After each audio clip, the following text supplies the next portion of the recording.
Howdy droogs. Video if you will, today's mix walkthrough, because we have Ludwig van and some ultra violence. Quick intro, my name's Benedict. This is a mix walkthrough. We've got one outstanding thing which sadly needs to go in, but really the main thing we're here for is Sean Christopher Dockery has made an electronic version, a cover of Beethoven's Fifth, the first movement. Ba ba ba ba. We're going to get plenty of that as we go through. I heard it in a synth aficionados group. I really loved his sounds. I liked his take, but I didn't love the mix that he'd ended up with. Now, before anyone gets upset, because we're going to have to deal with some of that in a mo, I don't think that Sean's mix is bad. It's very much in keeping with, especially the times, like today, and the expectation of what a mix is going to do. But it didn't sell me on the piece. I loved the sounds, but I didn't love the experience. So I asked him, hey, can I have a go at this? And being a cool cat, he said, yeah, sure, have a go. I'd like to hear your version. So my version is not being presented as this is better than. It's being presented as this is another way that we could look at this. And I will walk through, because you'll see my mix is surprisingly simple, which is the way I like to do them. You'll see that in the walkthrough, we'll really talk about, well, why would I choose this path as opposed to that path? And a lot of that goes to who I am as a mix engineer and what I see music being. But first, sadly, we do have to get to the ultra-violence part. I've had a very, very unfortunate interaction with somebody. So we'll cut away to that and then come back in a moment.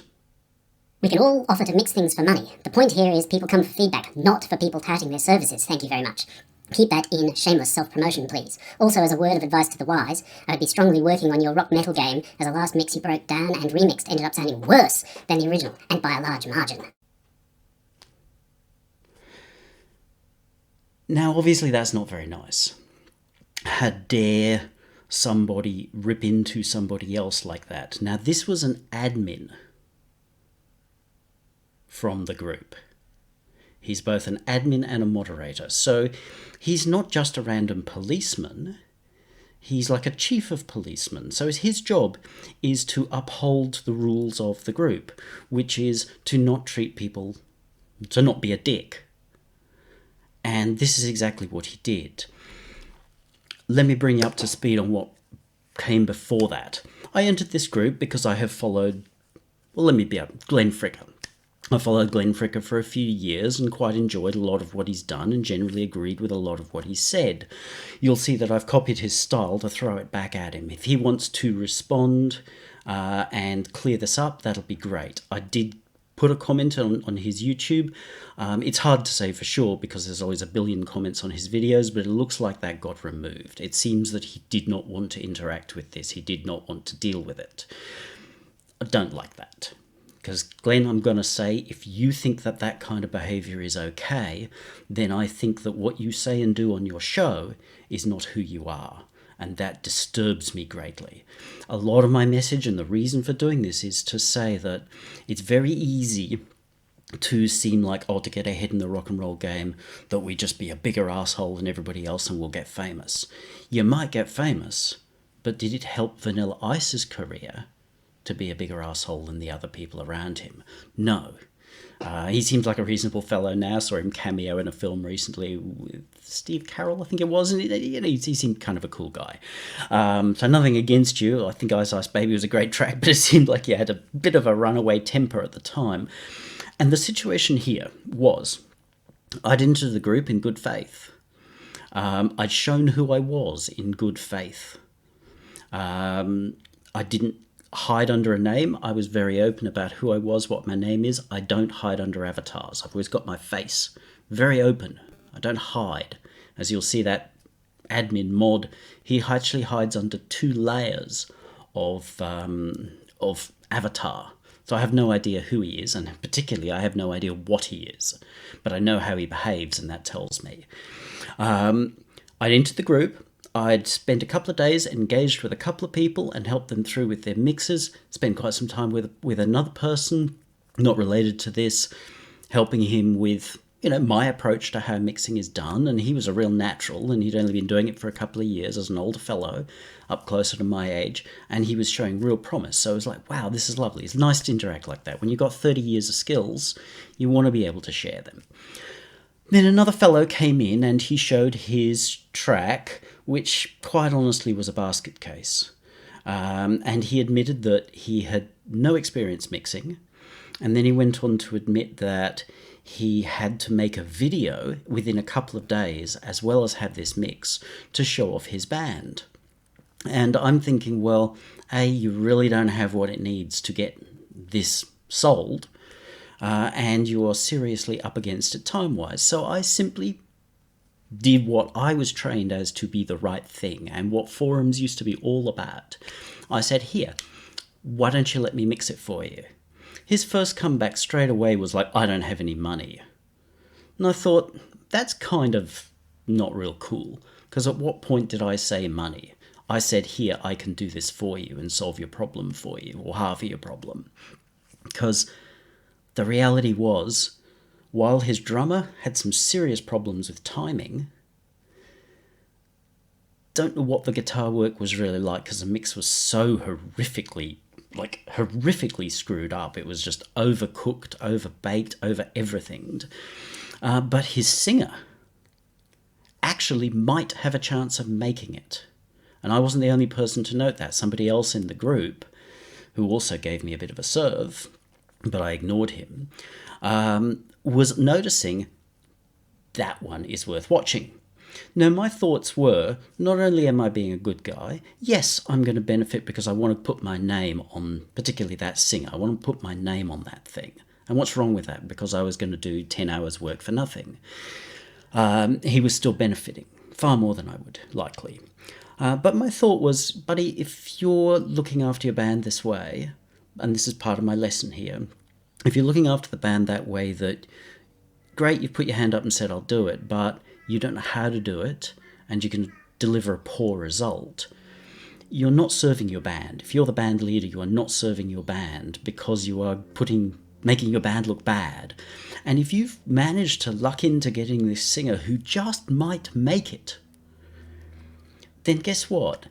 The other bands around you in your scene are going to hear this singer, and they're going to look and see and hear the results that you've done. And you've said, putting this singer with a drummer who can't drum in time and making videos with mixers that sound...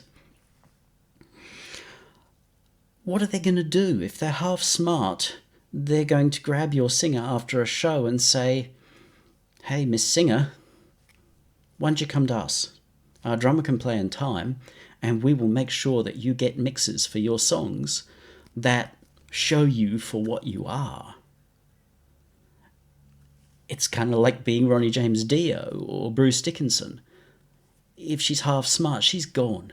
And this guy, by protecting his ego about, oh no, I have to do this myself. Now, the next morning when I got up is when I got this response, which was in public. And this is why I'm doing this in public. This response was in public as a massive smackdown, saying you're not allowed to help. Now, there's nothing in those forums rules to say that we're not allowed to help. When I first came into forums in the early 2000s, the idea and the constant thing with forums was saying, help each other. If you can do something that somebody else can't do, help. I was brought up with the idea that if there's a thing that you can do to help somebody, and you don't at least offer, then that's a form of evil. Little old lady going to cross the road, if you don't say, here, let me walk you across and make sure you don't get run over, let me stop traffic for you, then you're a prick for just going, yeah, let's ignore the little old lady who could use my help. So I followed the morality I was brought up in. What he's saying, and sadly I've encountered increasingly, and I've only just realised, obviously I'm too thick, but the new approach is you come into a forum and you give me all of your experience for free, but that will never be allowed to benefit you. Because we're never going to say, hey, Benedict, Thank you, you're doing a great job here. We might hold up Chris Lord-Alge or Rick Rubin or Andrew Sheps as being our... But if that happens in our group, we're going to stab you. Not in the back. We're actually going to stab you in the face. But we're not going to let you come back. So this is the thing. My advice is, if you are the person who's representing your act, make sure it's represented as well as you can. And if Warren Hewitt or Alan Parsons or Sir George Martin, or that might be a bit frightening, walks into the room and says, "Hey man, I like what you're doing there, man. Can I mix that for you, man?" Don't be a dick. Now, if I had been one of these named people, I bet the reaction might well have been different. Which tells you a lot. If somebody who is better than you comes along and offers you help, and you say no, I can guarantee you will fail. You will never achieve the proness that you think that you are going to get. It will not matter how many Waves plugins you've got. You will be like that bitter little animal who used his power to get rid of somebody else from the environment because I frightened him. Now, he doesn't have to like the mix that I did. That was the Angel 7 mix. He doesn't have to like it. But the way that he put the boot in was completely unnecessary. It's proven that he is, and therefore never going to actually achieve anything in life, because he can't respect. If he were suddenly in the position of being signed, it's like Metallica and he's been signed, he's going to do a shit mix and he's going to force that on the record company, and the record company's going to say, "I'm not putting that out." He'll be dumped. And then he'll bitch and whine. But guess what went wrong? He went wrong. Please do not be this kind of person that you see in that response. Now, Glenn, this happened in your group. This wasn't you personally, but it's happened in your group under your watch. This is the second time that you have burnt me, once personally and once by proxy. I am more than happy to work this out, but if not, right now I am unsubscribed and I'm not following you. I don't want any further from this unless you're willing to realise that perhaps you are perpetuating all the bad things about mixing, and perhaps by perpetuating that you are profiting. Okay, fair enough. I respect you. If you've got a business and selling garbage to fools is your thing, that's your thing. But it ain't my thing. My thing is about finding people who actually want to create beauty. And I don't care whether that beauty is in the form of something like Cannibal Corpse or Celine Dion, who I don't really like, to be honest, or sappy love songs. I don't care. My job is to create beauty. As I say quite often, when I'm listening to a wonderful act, a wonderful performer, or even a simple one just doing a great job, I see God between the notes. That's what I'm here for. So, to round off to that guy, my official response to you is a quote of Lisa Simpson. "You, sir, are a baboon. Baboon, baboon, baboon." All right, moving on. Back to Sean Christopher Dockery and his cover of Ludwig van's First Movement. Let's go through the A-B, comparing what I first heard with what I've done. And again, none of this is about mine's better than his. They are different. We've taken different tacks for different reasons to get different results.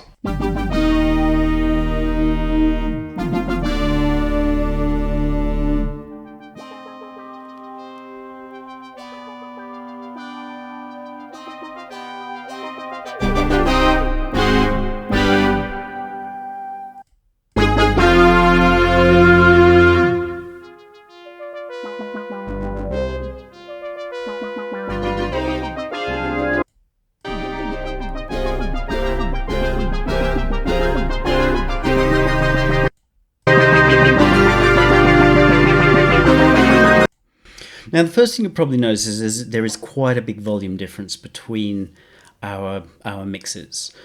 That is part of an issue. That's part of why when I first heard it, I felt like, oh, this really doesn't kind of leap off the page. And personally, I found that in the quieter sections, where it gets more intricate and delicate, because part of the thing with this whole piece is that you've got the huge and the little, and they contrast against each other. And I found that when I was listening to this in the small sections, it's kind of like I was just lifting off and not really following the conversation. And we'll talk about conversation later. All very well to have a massive dynamic range in classical. A real orchestra has a massive dynamic range. When we're listening on the radio or wherever, then that massive dynamic range actually becomes a bit of a problem for us, because the loud bits are too loud, the quiet bits are too quiet. So at that point, compression or just a style of mixing that evens it out makes it much easier. So that was one of my concerns, and I wanted to make things more even.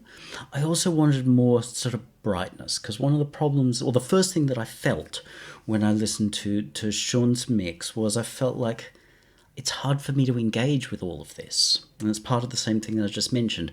So I listened to it and I said, oh, geez, there's a lot more excitement in here I want to bring out. So we'll scoot back again.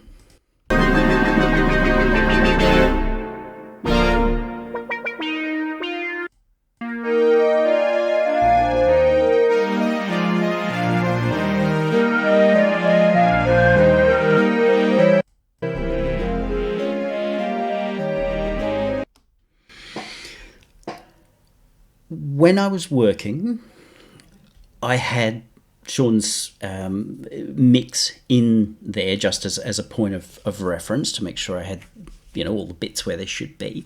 And at one stage, I ended up checking it with what became my mastering rig. And this was much later in the mix process, and I was quite surprised. I was like, oh, wow, that sounds good. I think bottom line is that if Sean had mastered, then we probably would have had a different outcome. I might not even have wanted to step up to do it. So his mix is good, but it's a different approach. One of the things that I saw as very different, I could feel a great timbral difference, especially between his mix and my mix.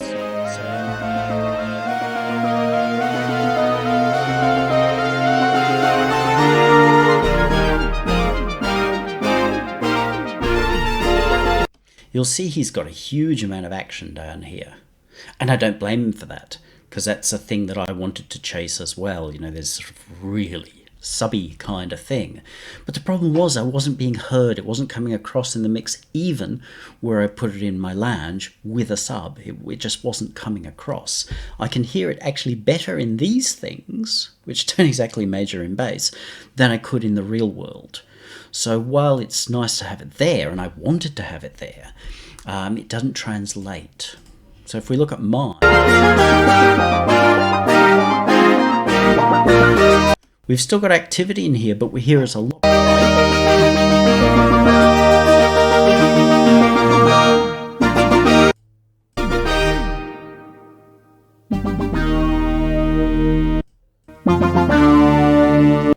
There's a lot more mid-range in here.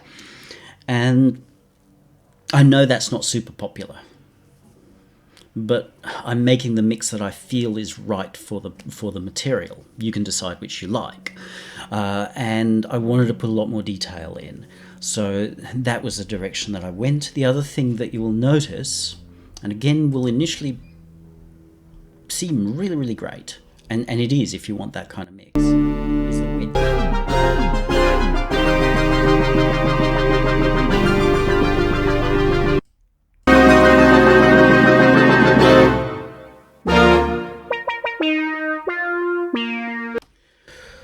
Sean has hard pan things.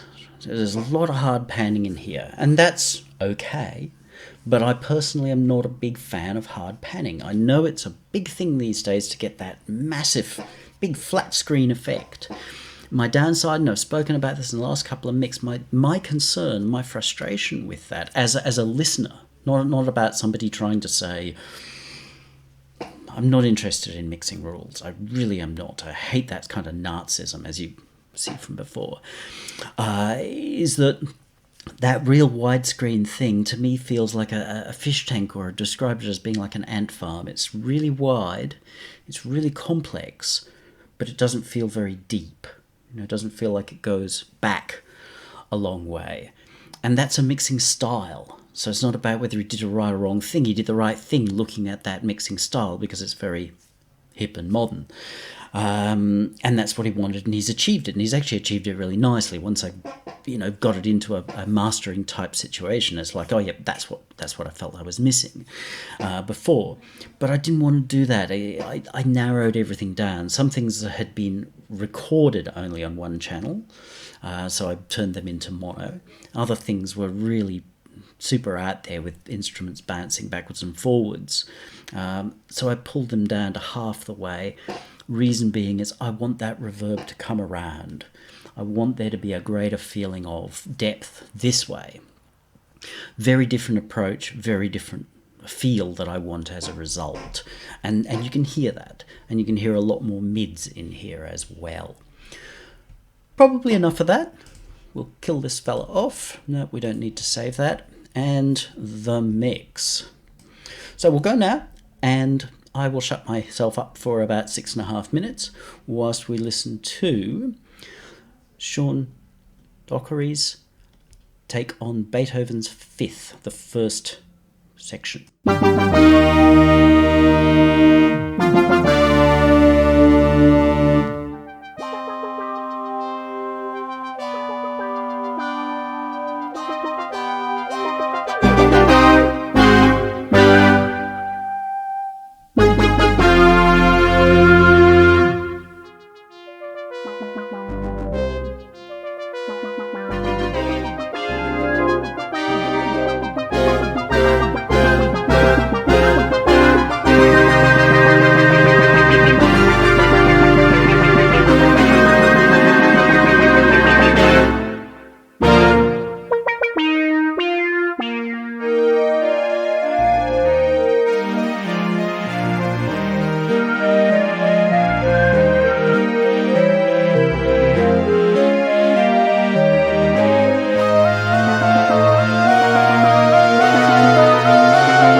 Sean Christopher Dockery's take on Ludwig van Beethoven's Fifth, the first movement.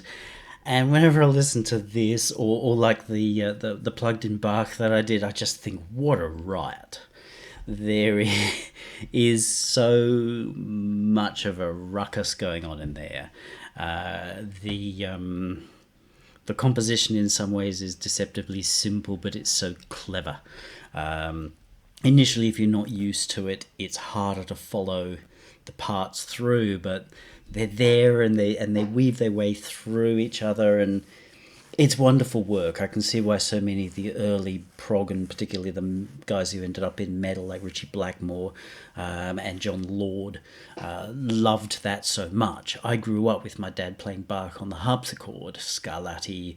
I don't know that he played a lot of Ludwig van, but he definitely was playing Haydn, Mahler, miserable old bastards, and so it's in there. Once it's in there, it never comes out, and it doesn't take much to start to learn how it works, and this is beautiful. Doing it electronically really changes it, because the nature of synth sounds, especially old synth sounds. There was one guy, actually, as a slight aside, when the original version was published on YouTube, some dick came along and pointed out how he'd ruined it and done a terrible job because his sounds were old-fashioned and like Wendy Carlos. And all I can think is, you poor, sad, deluded fool. This is beautiful work. I may have questioned the mix, but this is beautiful work. Not only because it's a great composition, but the way that the sounds are all put together. Now, when I opened this up, of course, it is just that riot of sounds and stuff going everywhere, and it's easy to be overwhelmed by it, to think, how am I ever going to get my head around it? So I thought of a few ways. Well, how do I want to attack it? What do I want to bring out of it? I was really faced with I knew it intuitively when I first heard it, this is what I want to bring out. But then when I'm faced with the question, well, how are you going to do that, Benedict? It was like, So I thought a little bit about, well, okay, obviously Sean's panned some things for a particular reason. I'm not sure that I'm sold on the way he's done it, and that's fine, because as I've said before, I don't like those incredibly wide mixes. So the things that were just hard panned and nothing else in the middle, I turned them into mono. The things that were using both sides quite dramatically, I just put to 50-50. It's like, I'll deal with the panning later. A lot of it I found to be consistent. Some of it was not quite what I wanted. That was part of what I looked at. I was like, well, okay, do I look at a map of an orchestra and just pan it out like that? And in some of my reading, because I thought, I'm going to do a little bit of research here, I don't want to necessarily go down the path of being time appropriate. I'm not a pedant like that. But I wanted to have some sense of understanding. Well, what was old Ludwig van trying to do with this? And one of the things that struck me in a YouTube or actually no, an article I read, scanned through, and they talked about how the orchestra as we have it now wasn't fully set back then, and that when a composer wrote a part, he didn't necessarily assign it to say the cello part is a cello part and it'll only ever be played as a cello part. He wrote a part, and whoever was putting it together obviously used whatever players they could get their hands on based on the money they'd got. So if they didn't have access to a cello player because they didn't have anybody around with a cello, or they didn't have enough money for it, then that part could have been played by a tin whistle. It was quite a different approach, rather than this is the only way you can do it. It was like, here's all the parts that make this piece, and the conductor, the person who was putting on the show, would work out with his resources how he was going to make it happen. And so, in many ways, it struck me that that's exactly what Sean's done here. A lot of his sounds don't necessarily match the name that they're given. His cello sound does an awful lot of things that they're not cello-y. Put this up against a Spitfire patch and we're going to be like, that's wrong. But that's part of the joy of this material, that it's so open that you can reinterpret it this way with some quite unusual sounds. which doesn't work as easily when you've got something that's moved more into the rigid classical era or the more modern era. And I liked that. I liked that he'd gone that way, and obviously that's similar to Wendy Carlos, but I really wanted to get off the Wendy Carlos train with this and not say, okay, I'm going to mix this like this was switched on. Yeah, I've done some of that with my unplugged-in Bach, as I said, but even there I decided, okay, once I've got that material, I'm going to go my way with it. What I had in the back of my mind was more the feeling that I get when I listen to a record by Mort Garson or Tonto. That was more the feeling I was looking for, that pure electronic music that really enjoys the pure pleasure of electronic sounds and the compositions. That was my benchmark. Not that I was sitting there going A-B with their records. Absolutely not. Terrible, terrible way to mix. I'm putting my thing down. But in my mind, I'm thinking, this is the feel I want, like when I've got on Tonto or Mort Garson. Or maybe some early Larry Fast, but it was more those two, Tonto and Garson. The other thing that I saw there, which I mentioned before, and I said I'd come back to, is conversation. The way that orchestras were arranged back then was not the way we have them now.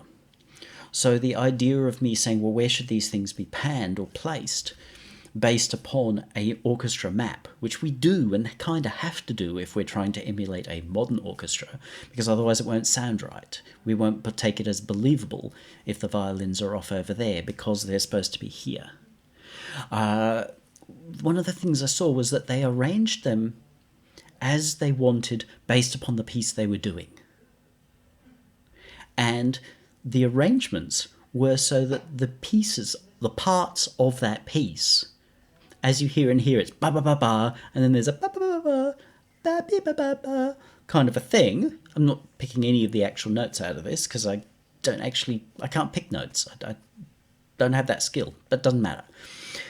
But where the conversation happens within this piece, because it's very much conversational, it was about that they would place the players so that, not that you'd get tennis, but you would have a conversation of all the parts like people were sitting around. And I said, I really like that. I really like that idea because that's exactly what I want. That's how this music works and flows really well. I struggled with that. Remember, as I said before, with the quieter parts, the ba-ba-ba-ba bits are easy because they're loud and you pay attention to them. But once this gets into the more subtle little bits, the bits where we're not actually talking about the Kardashians, but just something a bit more everyday between us talking about the Kardashians again, I was kind of coming unglued. And so my approach here was to say, how can I make it so that we stay glued all the way through and hear this backwards and forwards and want to stay engaged with the conversation, which from a modern rock point of view is a bit tricky because we're used to conversations now that might have one note. Sad. But that's how it is, and it ruins people for their ability to to listen to a conversation that has so much going on in it. And at such a rate, as I say, it's a riot. So I laid things out that way. And I thought, look, the best way to start is simply to start. So that's what I did. I'll go over the broad thing. As usual, as in the last few mixes, I've got my send. There's nothing on this because that's the MP3. I've got a reverb and a delay. I just put them straight on, and you know what? The moment I put them on, just went through, turned on with the volt that's in there, which is, as you may have seen, my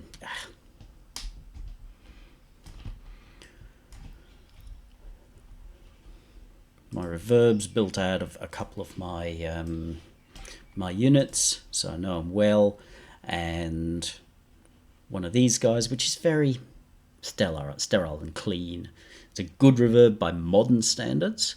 Doesn't always please me because it's thin, sterile, whereas this is the complete opposite of that. It's dirty, it's nasty, it's raucous, it's MIDI, it's as in mid-range, it's rough as guts. So I've combined the two into what I would call the reverb, but that within that has an echo as well. But not to be stopped there. I also have added a delay. Now, I don't use this for delay taps in the piece. So if you're hearing, and you will not hear here, but if you're hearing in any of my other pieces a delay on a particular instrument, it's not this. This is reverb. I'm creating my room with this. And this one actually doesn't feature as much as it does in some of my other pieces, but it's just there. That combination of 3 different units at once working together gives me a really nice thick room. And as soon as I put that across everything, suddenly it was like, oh, now I'm home. Interesting. Sean's choice of reverb is far more of the modern, clean, tidy, well-behaved sort of reverb. And that's fine because it is it's the thing of the times. But I'm really not interested in being of the times because it's of the times. I'm not that guy. I'm interested in finding the magic, finding the link to God in this music. Now, when I say God, please don't think that I'm some kind of God-bothering what have you. That's your business to be into or not into. As an atheist, I say the word God as in the universe, this connection with what is greater than us. So just turning off all the preset-y, it's not the preset, the mastering stuff. That's it, housekeeping done. Now we will look at our parts. I started with the bass. Now we might just close that up and have a bit of the old sequencer window. So the bass, we will solo him here. One of the first things that I wanted was that ability for synths to have that tremendous sort of subby punch. And as I say, once I got into cans, I could hear Sean had got it, but couldn't hear it in the mix. Oh, what is it with Steam and their obsession? It's just twice in a row they've done it to me. And it's one of the only sounds that I've really done much in the way of processing on. I wanted to bring out the bass of it.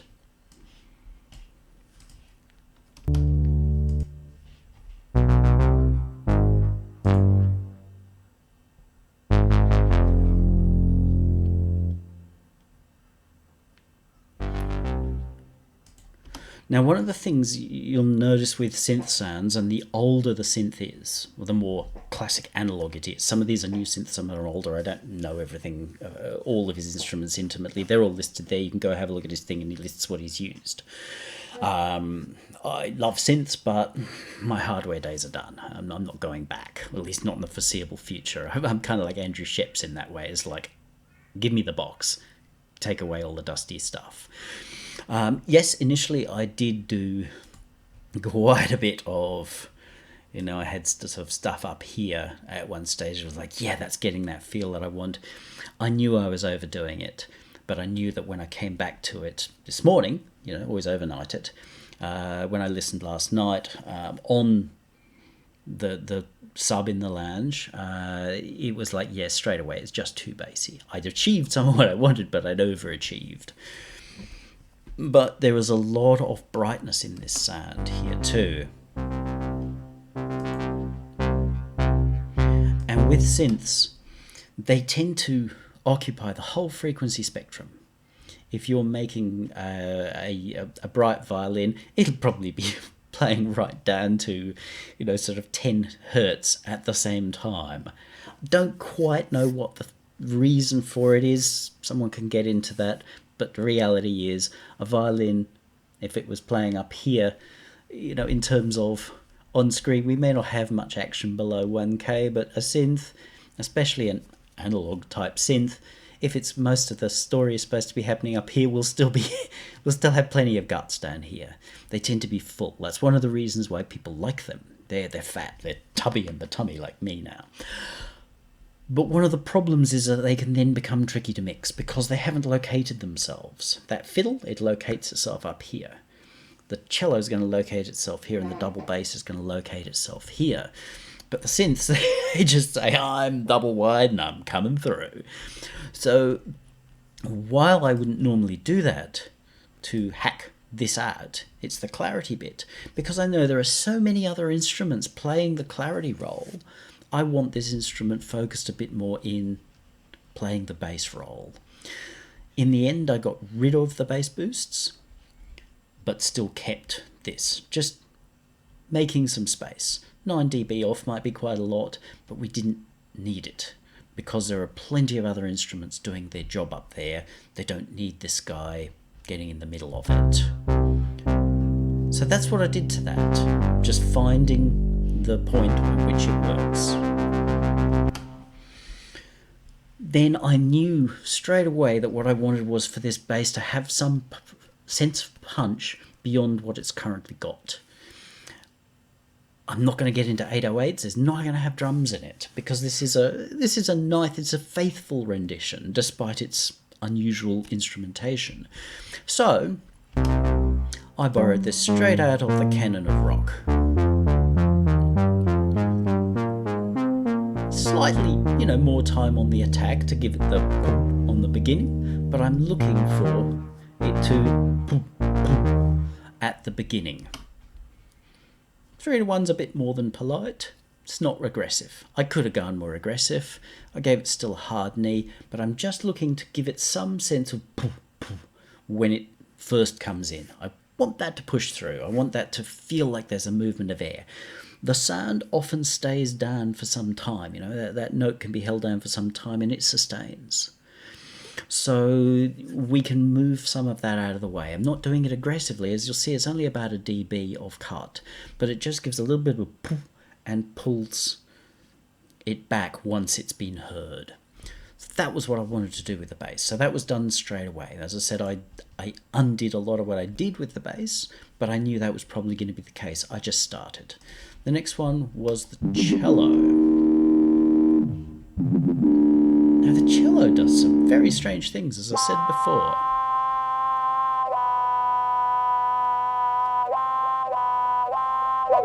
Cool line, very, very nice sound. Like really nice sound. S37, not sure offhand what that instrument is. Did very little, but as you can see, it's playing the whole range at once. I've just given it a bit of a goose at 700. I was looking for that sound that you can hear there, because that's its character.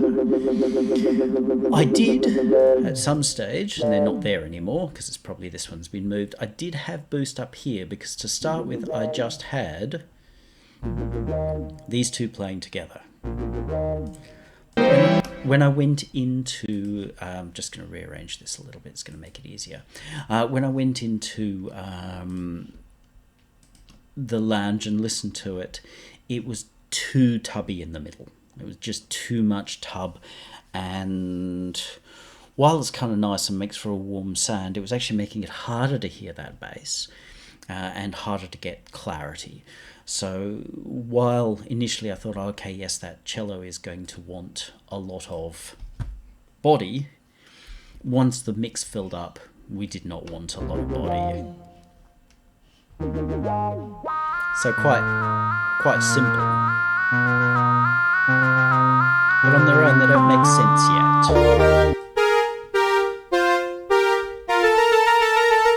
Clarinet. See, I've done this on lots of sounds. I've not killed it, but with a good bass happening there and wanting to be able to let that bass through, I've rolled off. I've not rolled off as aggressively as I would in a more rock kind of a scenario, because they're still playing a role and I don't want to...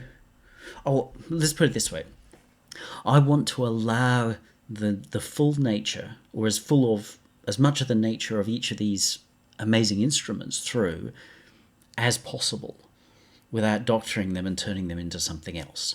Otherwise, he might as well have used Europa and Thor if we're going to mix them that way. So I wanted to honour that, but at the same time, there's just little point in having this come through because it's actually going to dishonour our bass. So it's a real balance, but you'll see that I've used a smoother curve, really just to try and say, let's hope that when we get into the situation where there's busy here, that you're going to get masked. I could have been more aggressive, but as I say, I want these synths to be able to speak clearly. It's part of their conversation. This is their conversation, and it's part of Sean's, whether he realised it or not. He's listed the instruments that he's used. He's wanting us to hear these instruments. He's wanting us to hear Ludwig van. He's wanting us to hear his sounds, but he's wanting us to hear these instruments as well. That's part of the conversation. So I'm trying to honour that. Different approach, but to me that's important. So this, I liked what I heard here and liked what I heard here. This one was simply because it meant that it was pulling this in, so I've just added this to pull it back so that I can peak here and here. That's it. That's what that's for. See how they're working together already? You can hear how those lines are working together. So next, this one was a funny one. Corny. Not sure whether that means a cornet. I didn't look, to be honest. Well, the other ones I did. But it was a funny sound. It plays a funny role. And it's sort of prone to being kind of in the middle of things.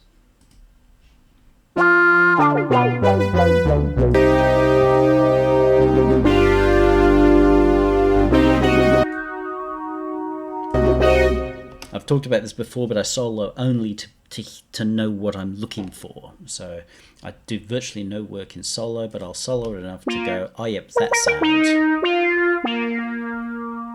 This has got quite a boost.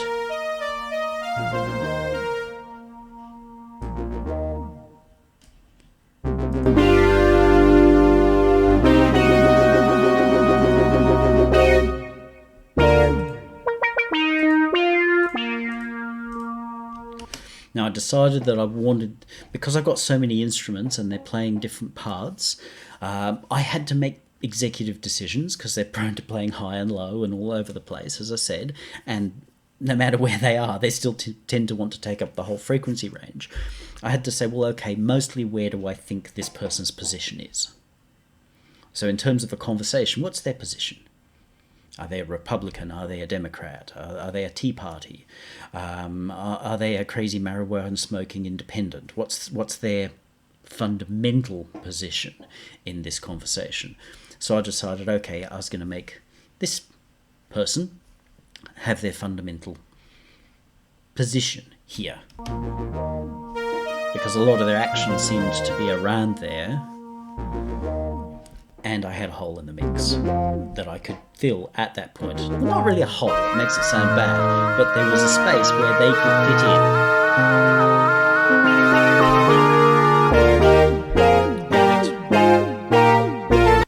And this one did get quite a bit of work. This was the most worked instrument, which is this one here. Doesn't do a lot.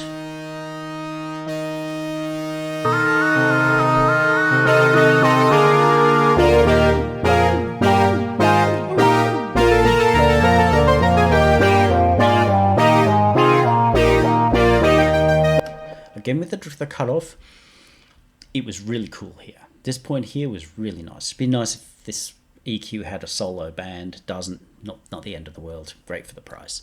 It doesn't have a dynamic EQ function. This area here I liked, but as it got louder, it could get a bit too much. It was a bit too woody-woolly. Not great, but I didn't want to get rid of it because it's actually great at the same time. So I'm sort of torn between, do I boost this and make it a feature, but I'm starting to have too much in there, and it's got more play up here.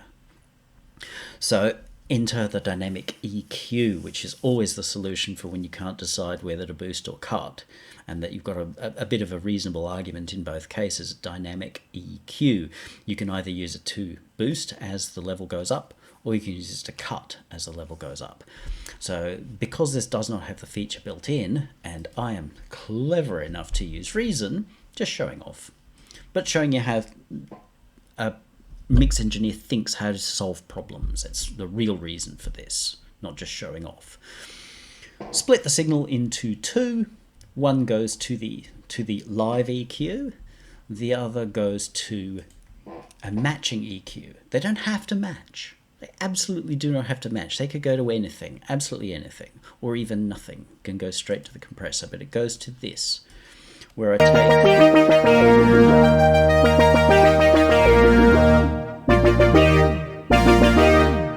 I say, okay, I only want to hear this bit. Therefore, that's all I want the compressor to hear, and you can set that whatever you want. It can be the same band as what you're using. This doesn't have an option for a band pass, otherwise I would have probably gone with that. So I made my own. Pretty arbitrarily said, yeah, roughly around there, that'll do. It's all about your ears. But there's absolutely no reason where I couldn't say when it's loud up here and use this as the key, we'll take the info we get from here and apply it to over there. This is the great thing about doing DIY solutions, especially things like DIY dynamic EQs and what have you, is that you're not tied to the architecture you were given. You just make your own up as provides solutions. So we send that band pass signal so that the compressor is just hearing that bit. Compress to taste. It can be pretty aggressive in this compress because you're not hearing it. All we're doing is we're looking for a key, the information, the CV signals, to send off to here, so that as it gets exciting, it just moves that out of the way a little bit. And by moving, a sound that moves and changes, one of the problems with synth sounds is they don't move and change. They're very sort of... so by moving and changing, we make that sound more interesting. So you can decide whether it's over-processing or not, but I felt like that really did help us in the situation, that I could have those frequencies that I liked in the mix most of the time, but when they started to get too loud, at which point they started to intrude, then I could actually take them out. And we get to the fagottis. Now, before you giggle, I did go and research this. Did not want to make a fool of myself. And it seems like it's old-fashioned for bassoon. Interesting, bassoon rhymes with baboon. But these appear to be taking the role of bassoons. Do they sound like them? Nope, that's cool. What lovely synth sounds. OB6s, Oberheims. Yay, Oberheim.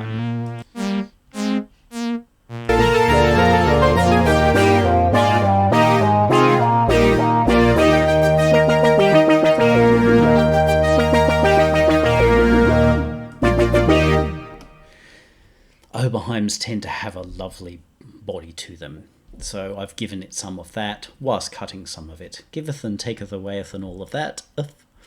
And just a little bit of a boost here. It's in the middle. We want this to cut through. Because this line's, all of these lines, there are no wasted lines in here. Every instrument is part of the conversation and an important part of the texture of the conversation. You can make the piece work with as little as two parts, and the piece actually basically still works. But the riot comes when you've got all these, I didn't count how many people there were here, maybe it's 16 or something, I don't know, but when you've got all these people in the room talking at once around the same thing, it's when it gets exciting. But you've got to choose where you're going to have them come through. So that's that fellow. And then there's the other one.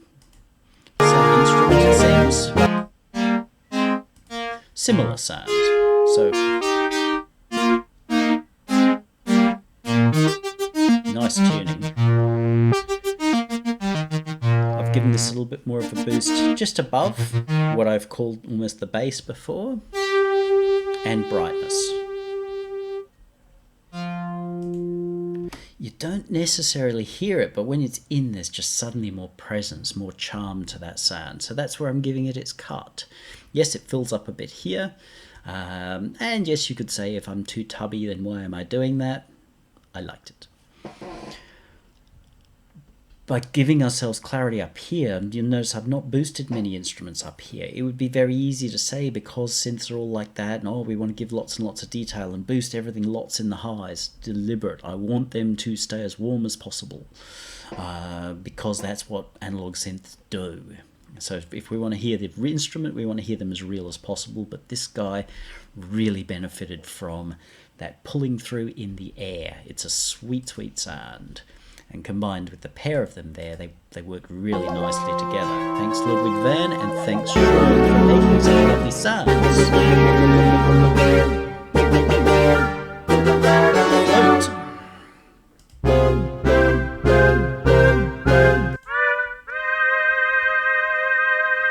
One of the few sounds that might sound like what it should sound like.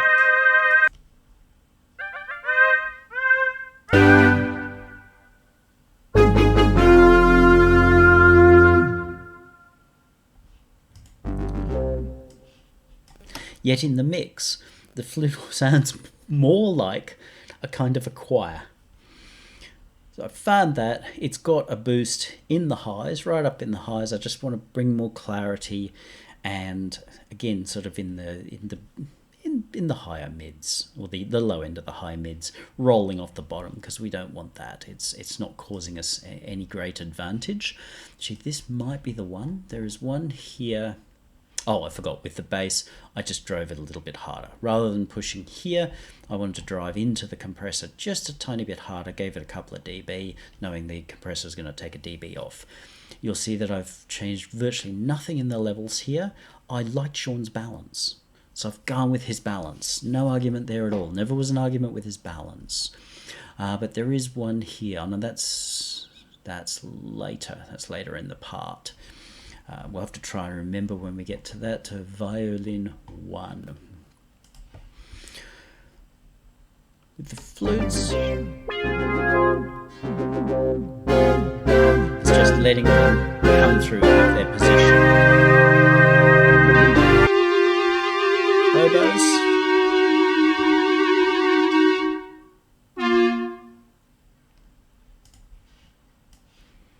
Same sort of thing, just finding that point where they play nicely, which is not here, but is here. Very, very synthy. Really cool. It's a nice square wave synth sound. They can get too thick, so I've pulled out some of this, because this just gets too much. They kind of like become a spike. But given this some clarity, so you'll see the earlier sounds I was tending to work more in the mids. Now I'm moving into the highs, because a lot of these sounds are the more intricate, delicate, the ones leading the little bits of the conversation. So it's how to find that point where they can all have their place.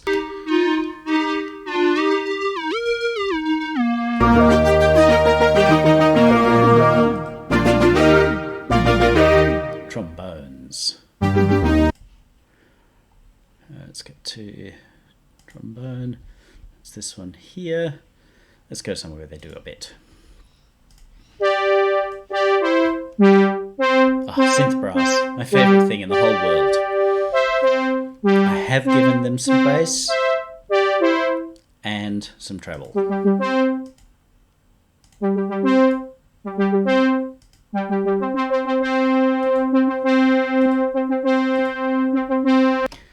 The EQ is fairly subtle. This one was just to pull that back again, to stop it from seeming more like an overall volume boost. All I'm looking for is a bit of sparkle. So a lot of mix engineers would come in at this point, and I considered, should I do it? But I wanted these instruments to be as authentic as possible for what they were. It's not my job to go and change them. I know a lot of mix engineers go, well, it's my job to make them sound the way I want, and that's okay in the situation. I've probably said similar in other mixes, but I laid my ground rules down for this. All I wanted with these EQs was just to give each instrument a little bit of sparkle. When I've listened to the first mix, I felt like the sparkle was missing, and so I just wanted to find the points where each of these instruments sparkled, and this does that.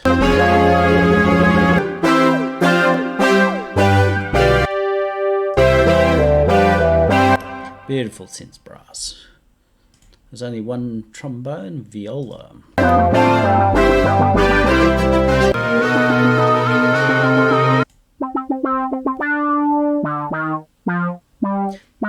Violas, like the trombones, are a little more intrusive at the beginning in that they come and go, and then they really enter the conversation towards the end. This is a synth called the River. Not an instrument I'm familiar with at all, but he's got one and he likes to use it, and I can't blame him because it sounds really nice.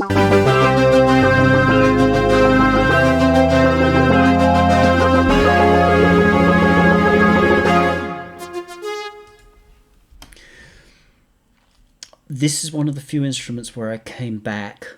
Once I'd got everything up, I came back and I said, you know what? I want this to do this. There's a pop that comes through in a couple of instruments. Not a click pop, but the sound itself has a bit of a sense of pop at the beginning of it. And I wanted to find that. I could hear it, I could feel it, but because I could hear it and feel it, I wanted it to be a little bit more obvious. It's like, this is a character of this sound. It's got this sense of pop. So I found some of that. Only a little push, but it's enough to say. You can hear it at that point where it's like pop, pop, pop, pop, pop, pop, pop. That's great. That's what that sound does so well. Easy to boost it up here and go, yeah, let's pull through the brightness, but no, that sound. And it's a viola. Viola's a oversized violin. It's never, or virtually never, playing the top of the thing. It's normally playing something underneath the violins to fill them in. So I've said, okay, that's probably its role here. That's why I've given it that thing in the mids and that pop that it does. Just great. Just great. But because it's doing that,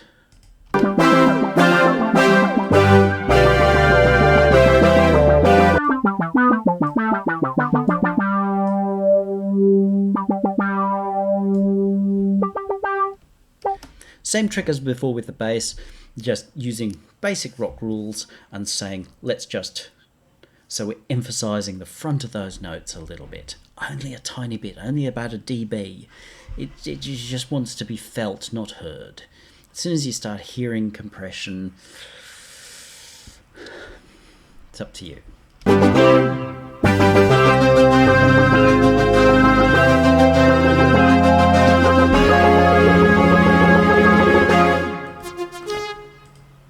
There's another viola, which is this one here. This one talks more at the beginning. It's a real Wendy Carlos kind of a sound. It's nice, and it's much closer to what its analog real-world thing would be, as in a real viola. That rich, too rich violin sound. It's got its bottom lopped.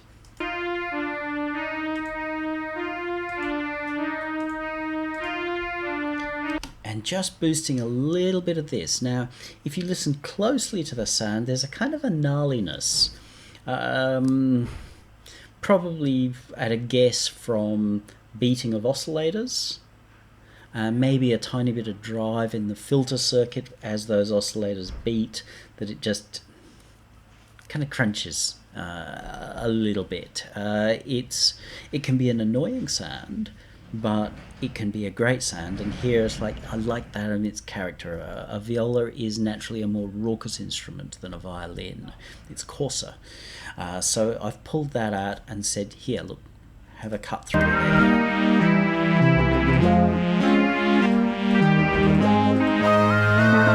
And it does that very nicely. Violin 1. This is the one that I had to show you something on. Violin 1. This is an unusual take on a violin.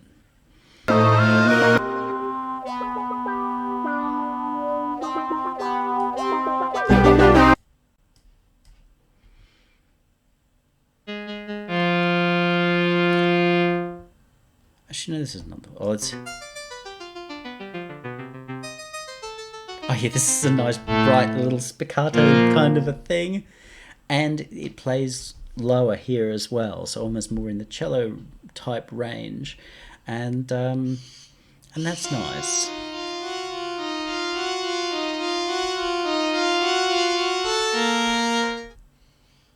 So we want to get that through into the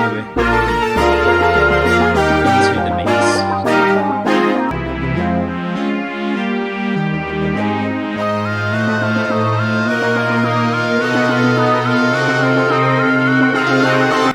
You see how each sound on its own in the mix may seem small. And while it might be tempting to use that really modern approach of jamming everything up front so you can hear everything in super detail, it's not the way it's meant to work in the piece. It's meant to be more that we have all these voices, and a lot of the times if you're not paying attention to one of them, they're kind of all drowned out and initially a jumble, but they're all still there. And that's a really nice thing about this style of composition. Now, what was the thing I was going to show you? There is one of those violins. Oh, it's the next one. That's what I thought. This next violin, this one here.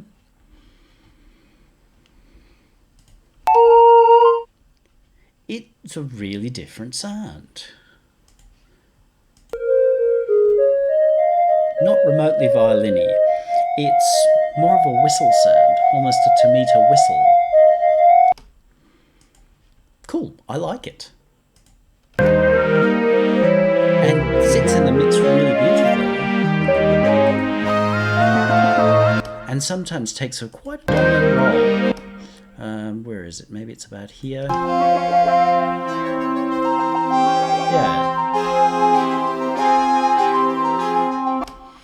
Now, because it's a different kind of sound and it's getting into a sine wave kind of sound in a really busy mix, I wanted to handle this differently. Look, it's like a triangle wave or something. There's not as much going on in this harmonically as there is in the other sounds. It's one of the few sounds that isn't just automatically going, yeah, give me everything. So I've boosted just in the top section, just looking for pull-through clarity of what it does have. Let that manage itself, because if we go boosting that, we suddenly make it leap through and it's just going to poke through. Like, if we go cutting it, we're actually going to lose that sound. Like if we were to say, oh, okay, well, that's too loud compared to this, and start cutting it, we have to be super careful. We're not actually going to lose the sound because it's the fundamental and it's most of the sound. So here I'm just boosting it that little bit. And whilst I'm thinking of this, you might go, oh, but Benedict, why didn't you use saturation on this? Because these are analog synths. The last thing that I need to be doing if I respect these analog synths is jamming a whole pile of digital saturation on them. I don't care how much your Waves plugin says it's analog. It's not. Doesn't make it bad, doesn't make it wrong. But I'm dealing with analog synths here, like real world synths. And so again, I'm trying to keep them as pure as possible. It's not to say I don't have some saturation on the master, but I want the synths themselves to be as clear as possible. Really keep hammering that home. But with this one I have boosted a bit. Because when I'm listening to it, I feel like this is an important voice. This voice somehow, it's kind of like the peacemaker. It's the small voice that's easy to ignore. But in some ways, even though it's not the most important voice in the room, I decided it should be like that pivotal voice. So British Army on one side, Angry Mob on the other, Little Old Gandhi in the middle. This is Little Old Gandhi in the middle. So I've given it a few more dB of push. And I've actually pulled back its reverb. Everybody else's reverb is at the default minus 12 dB. This one I've actually pulled back to minus 15. So it's got a few more dB on the front. By pulling the reverb back, we're actually lowering the overall volume of that instrument because it doesn't have the reverb backing it anymore. Not even though I've dropped 3 dB of reverb, I haven't dropped that overall sound by 3 dB. But I've boosted it by 3 dB, so I'm not getting even Steven. I'm actually pushing that forward in two ways. One with volume and one by making it a little less in the room. So it's Gandhi standing forward of the British Army and the angry masses. This is a voice that's a pivot for me. Whether it's written that way or not, I don't know. But I felt that way, and because of the nature of the sound, it just spoke to me that way. So tiny, tiny things that you do that might or might not be consciously noticed, but it's the way that I wanted to go. We've got a violin 3, violin 1. The naming's a bit confusing at times. There's another violin with an OB8. A little bit more violin-y this one. Again in the Wendy Carlos kind of arena, and the sound.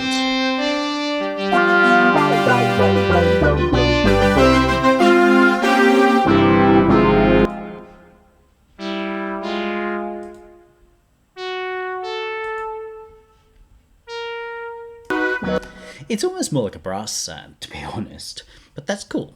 I've given it quite a bit. Well, actually not really. It's not even a dB, but I've given it presence up in the sort of the 10K region, pulled it back in the sort of the middle of the mids, and a little bit of a boost here. So I've just said, okay, you're going to get your curve, but you overall operate up there. So difference minor, but it gives it just that little bit of a cut up high where its sound starts, as you hear the filter open and then start to close. That lets our ears hang on to it when it's up here in the air, which means that we can follow it down.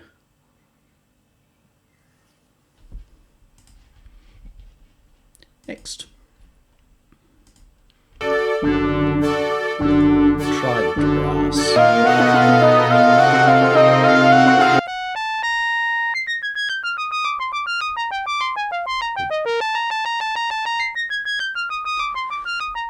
This is another one of those instruments that pops. It's got that pop. And in this case, I put it at before the EQ. Give ourselves a little bit of compression, and I've gone through very much with quite a pointy kind of an EQ, put a fair boost on to really pick that pop. So we had a similar with one of violas doing that, and this one really is like, yep, I've been quite aggressive at that point.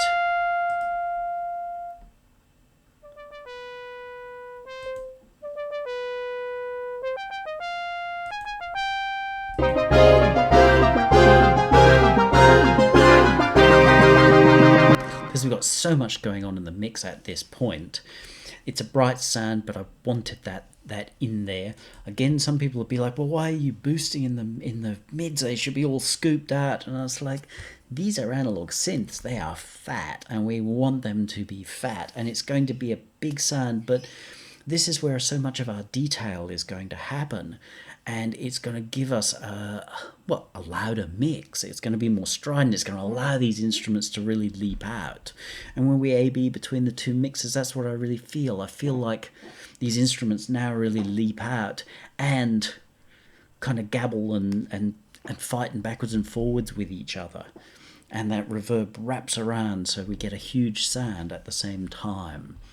So you see, I've used similar approaches, rather than saying, oh, that's what this is, and I'll go off on a complete different tangent with that one. I've tried to keep the approach very similar to all of them, and very simplistic as well, to not trying to be sort of pedantic and going, oh, well, I've only got the console, or the original red that was used for the Beatles, and no, but just some of that thinking of, let's see how simply we can do this. And our last really pretty sound.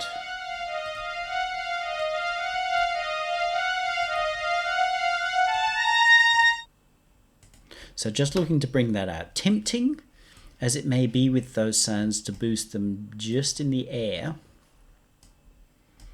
you don't always get the result you want.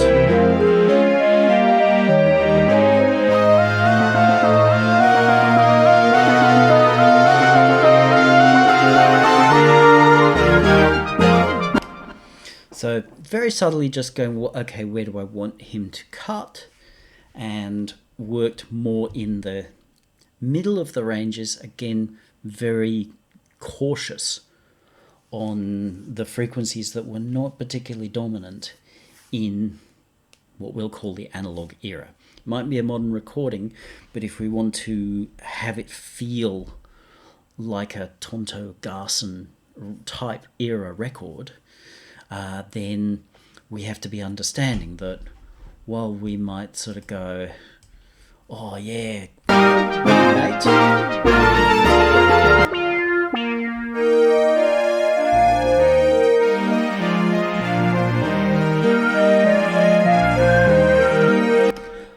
are we not just going to transition our genuine analog synths, which I think most of these are we not going to simply transition them into plugins? I'll leave that to you as to what you want to decide, but I know I've got some records by a couple of younger guys, and they list off all the gear they've used, or like this, they list per track. Here's my track where I only used, my Jupiter 8 or whatever. And you know what? I couldn't tell that it was a Jupiter 8. It might as well be Zebra or Predator. And then the next track they go, I used a SEM. Guess what? Might as well be Zebra or Predator. Oh, and here's the track where I used my whatever else. Guess what? Might as well be Zebra or Predator. Because they're thinking in the way that they've gone and taken that instrument, not only the sounds they've made with it, which is their right, it's their piece, but what's the point of saying to me, hey, this is a Jupiter 8, when you're going to mix it like it's Predator? So this seemed to be very much about these instruments. I've tried to mix them as authentically as possible. Not to be pedantic, but to say these are beautiful things. Let's hear them as they are. Mix done, basically.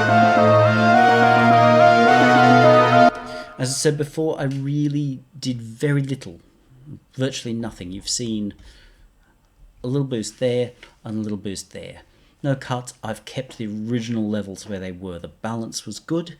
The EQ will have changed what sticks out a little bit.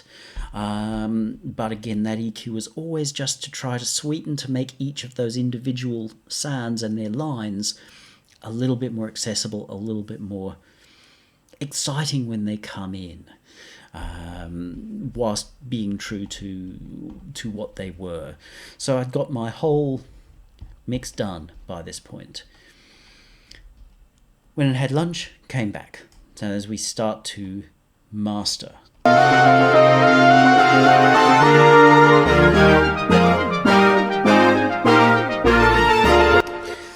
If you've watched the last one or two mix walkthroughs I've done, you'll see that I've been playing around with a multi-band compressor at this point. I think I might be done with that.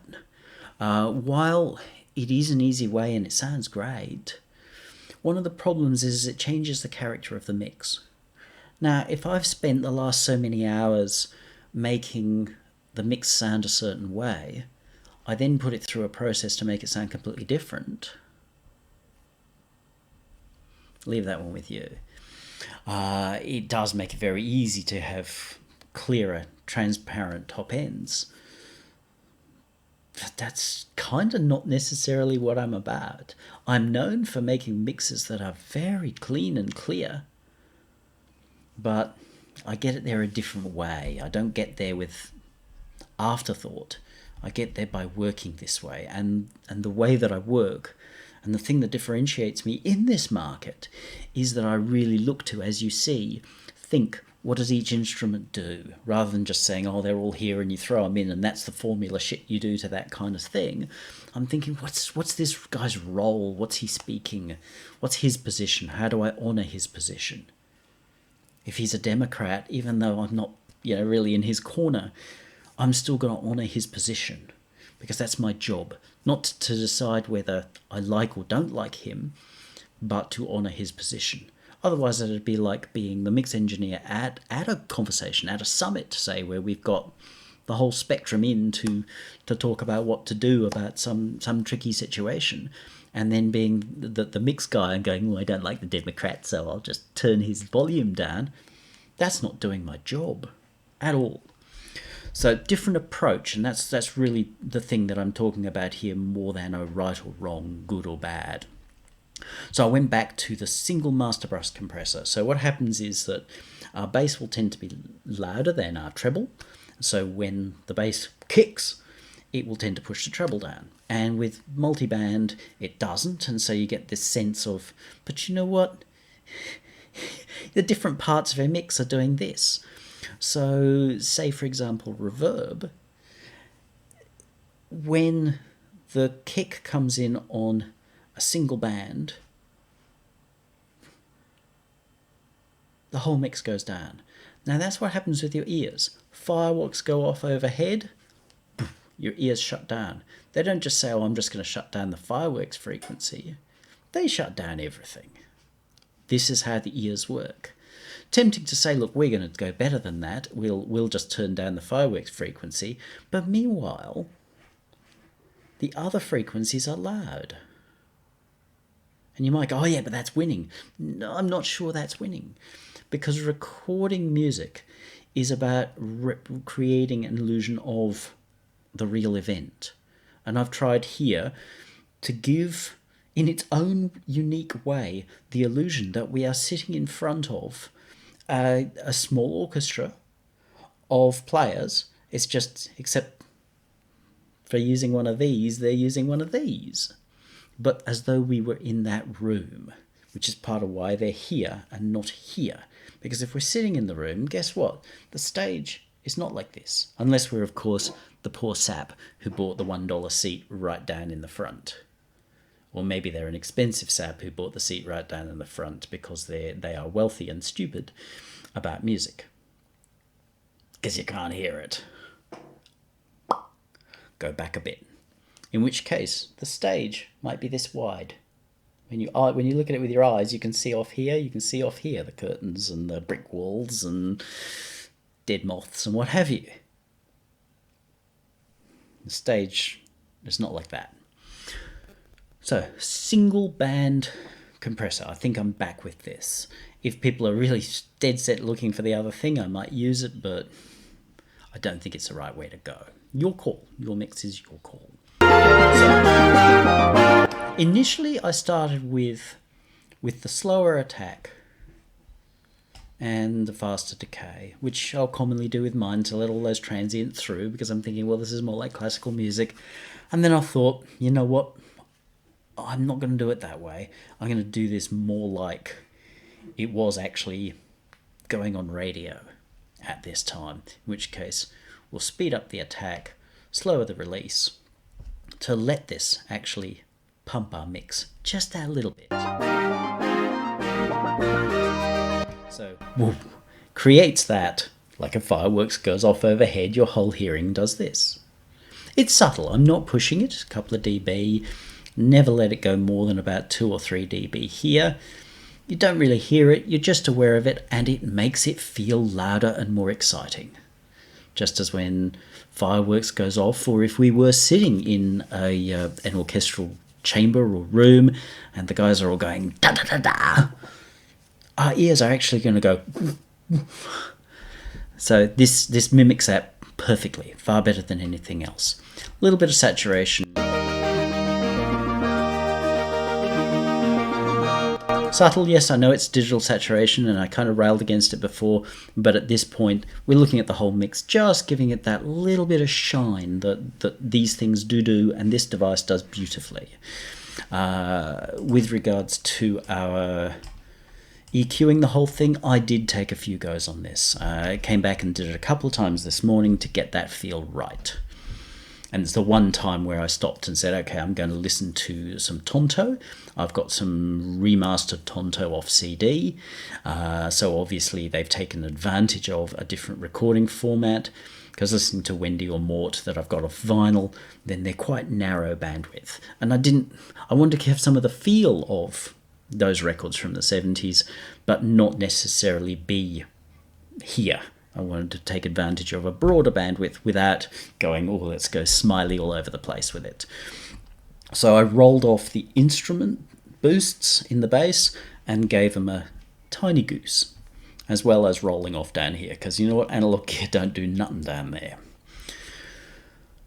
And worked on finding where it was kind of interfering with the clarity of the bass. So tubby. Take a lot here, tiny, and quite narrow.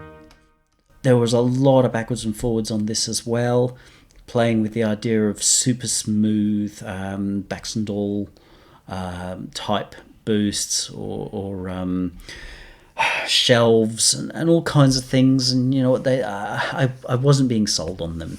So I went back to the idea of just a peak. It does fall off a little here. I considered the idea of doing a roll off here, again to make it a little bit more like analog, but you know, it wasn't necessary. It's nice to have that little bit there because we can do it. It's not a problem. It's not making it sound thin.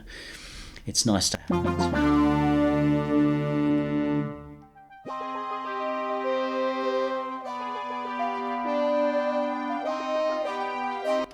Not looking for a big change. If you're ever looking to try and make a big change on your masters, something's wrong. But there's just that little bit of, ooh, it brightens up. And when we do have the bass playing its lower notes, there is a bit of that. Overall, you'll think that my mix seems to punch much higher, but that's the way music was mixed back then, and it's the way I still like to mix music now. I looked to up the gain. I think it was about 3 dB, just the usual.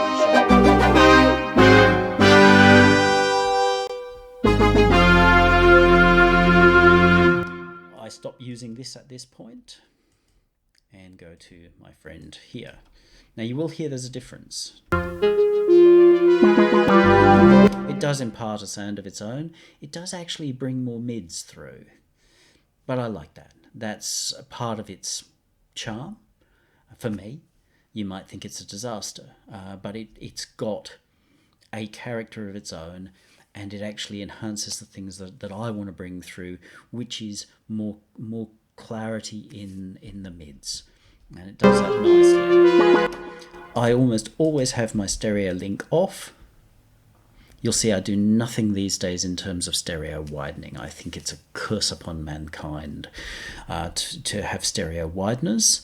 But if you turn the stereo link on either your compressor or your master limiter off, if and when they interact, they will interact independently.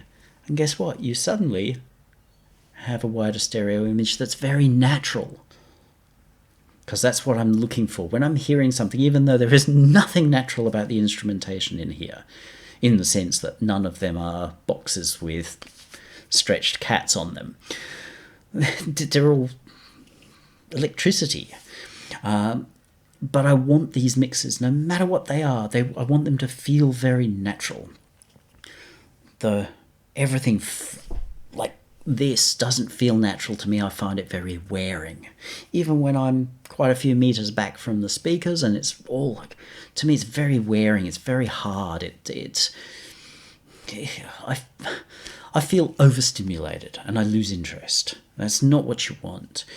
So part of the charm of these old records from the 70s was that they are actually wide. They're just not overtly wide. So you can hear this nice natural sound stage, and that's what I'm looking for. And this is a sneaky way of giving that sense of width by just separating how it handles those few moments of transient. You'll have that illusion of extra width. The usual 0.3 of a dB margin. It was off before. Done. Oh, and of course, I'm always going to be looking at these. Peak at 0, and my RMS sitting somewhere around 12. Now, minus 12. Now, because this is is huge, then I'm going to let that actually go over.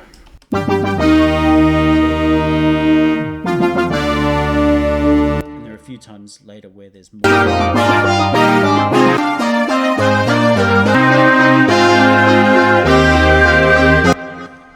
That's getting into loudness war territory, but it's about being able to keep the overall dynamic, easier to deal with, but when it is that loud, it's supposed to be like, we're right up, we're big, we're huge. So there's nothing wrong with doing that, but it's not the overall thing. When we get into our quieter pieces, we've still got a huge dynamic range. So pretty important way of making sure that you get comfortable. Somebody asked me a question the other day, but what about luffs? What if my luffs are wrong? No.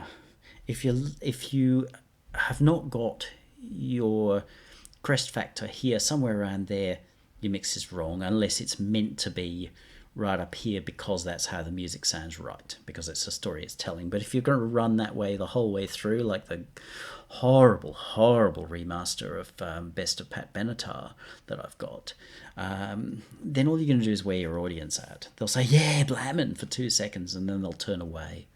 Or they won't remember you because there's no space for them to be emotionally invested.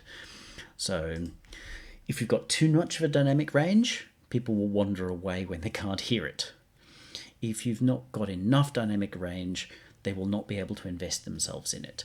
As my partner Jane said, comparing these two mixes, and she loves music but doesn't have the technical background that I've got. Her technical background's in IT.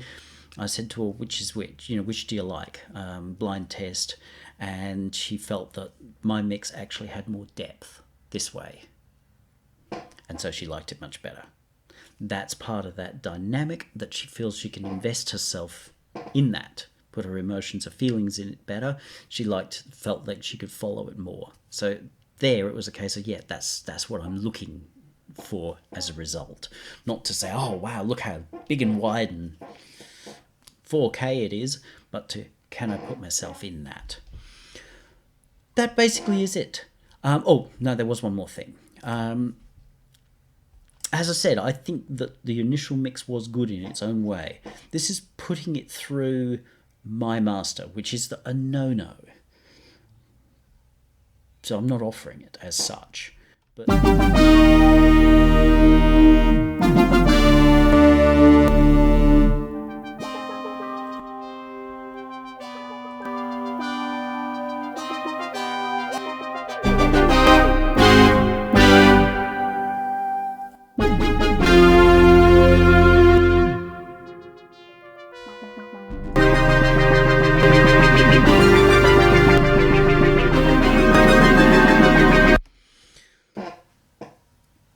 so I could probably have said, okay, I can fix that for you, and have simply taken it in and mastered it. But I've got some concerns with that. It's not what I said I was going to do. It's still 4K wide, and that is wearing for me, at least. It's not natural. It's not the way the world works. Remember, you're sitting back in the middle of the room. You can see the sides of the stage. You're not behind your head. So to me, it was too wide. Plus, and bear in mind, this is not a master for this track. It's simply the master for my track. When I put this in, yes, it brings up his reverb, which is great, because I actually had some questions as to, did you even have reverb on this? My reverb, as I said, is big and fat, and I ended up timing it so that the delay, the echo parts of that actually sat in a pocket. Not timed, as if you know me, you know I virtually never do BPM delays. I'll time them by what feels right. So it sits in the pocket there, which gives the feeling of a hall. His reverb is much brighter and cleaner. It comes up a lot more once we've done this, and that's good. Then I can feel that it's there, rather than the instruments seeming kind of dry and disconnected from each other. But it gets very pin sharp.